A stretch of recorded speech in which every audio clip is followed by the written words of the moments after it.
Monsoon लागीं पाविल्ल्यान सध्या गांवठी मिरसांगो विकत घेवपाक बाजारांत गर्दी जाता। बुधवारा दिवचलच्या सप्तकी बाजारांत तर मिरसांगो विकत घेवपाक गर्दी उसळिल्ली। बाजारांत गांवठी प्रमाणूय वाडला। फाटल्या वर्साचे तुळेंत अंदू मिरसांगाचो दर मातशे देंवल्यात। देखून गृहिणींच्या तोंडार कांय प्रमाणांत हांसो दिसून येता। मजगतीं ह्या वर्सा मिरसांगांचें पीक समाधानकारक आयलां, अशी माहिती दिवचलच्या विभागीय कृषी कार्यालयांतल्यान उपलब्ध जाल्या।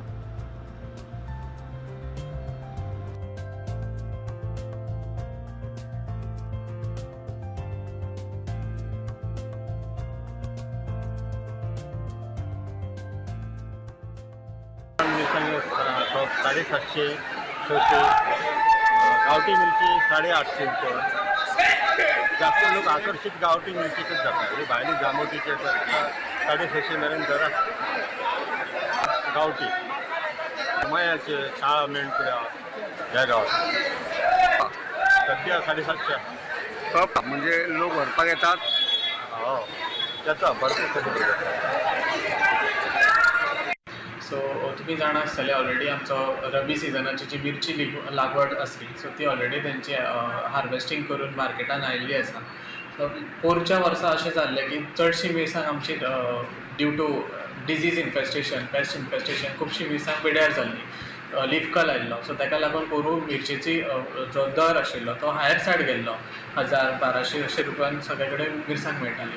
पण ह्या वर्सा खुबशे शेतकाऱ्यांनी आमचे कडल्यान गायडन्स घेतलो, तेंच्यांनी आपूण स्वता मेहनत घेतली, तेजेर वेवस्थापन करून तो जो रोगाचो किडीचो प्रादुर्भाव आशिल्लो तो कमी केलो आणि ह्या वर्सा तांकां उत्पन्नय बी बरें मेळिल्लें आसा। सो ताका लागून मार्केटान मिरचीचो रेट जो आसा तो कमी केल्लो आसा। आमी ह्या वर्सा एक नवो प्रयत्न असो म्हटल्यार एक आलिया म्हणून एक वरायटी आहा मिरचीची, सो ती आमी लोकांक दिल्ली। सो ती थोड्या जाग्यांनी थोड्या जे फार्मर्स आसा, फॉर एग्जाम्पल अनिकेत चाणेकर जे आमचे बिचोलचे कावन्सिलर आसा तेंच्यांनी ती मिरसांग लायिल्ली आणि तांकां तेजेर खूब भरघोस अशें पीक मेळ्ळें। सो तेंच्यांनी येवन अशें आमकां फिडबॅकूय दिल्लो आसा की ती मिरसांग जर कोणूय लायता जाल्यार दोळे धांपून लावची, कारण तेजेर तांकां उत्पन्नय बरें मेळ्ळें आणि तांकां मार्केट रिटर्न्स आहा ते तांकां खूब बरें मेळ्ळें तेचे। सेम वरायटी जे दुसऱ्या शेतकाऱ्यांनी लायिल्ली मेणकुऱ्या, सो तेंचे कडेन काही वेवस्थापन मे बी फाटी फुडें जाल्ले आसात। सो ताका लागून तेंचेर उत्पन्न तांकां खूब अशें कमी प्रमाणात मेळ्ळें आणि थोडी झाडां जी आसा ती मेली तेंची। सो त्या खातीर जर शेतकाऱ्यांनी वेवस्थापन सारकें करीत, जे ट्रायकोडर्मा किंवा किटकनाशक ऑर्गेनिक सपोज पेस्टिसायड्स कितें आहा अवेलेबल जाल्यार ते वापर करून जर शेती केली मिरसांगेची तर तांकां उत्पन्न निश्चित बऱ्या रितीन मेळटा आणि हे आमकां ह्या वर्सा कळोन येयल्लें आसा। जे पोरचे जे किडीचो प्रादुर्भाव आशिल्लो तो ह्या वर्सा तेंच्यांनी स्वता वेवस्थापन करून तो कमी केलो आणि तांकां तेजेर बरें उत्पन्न सुद्दां मेळ्ळें।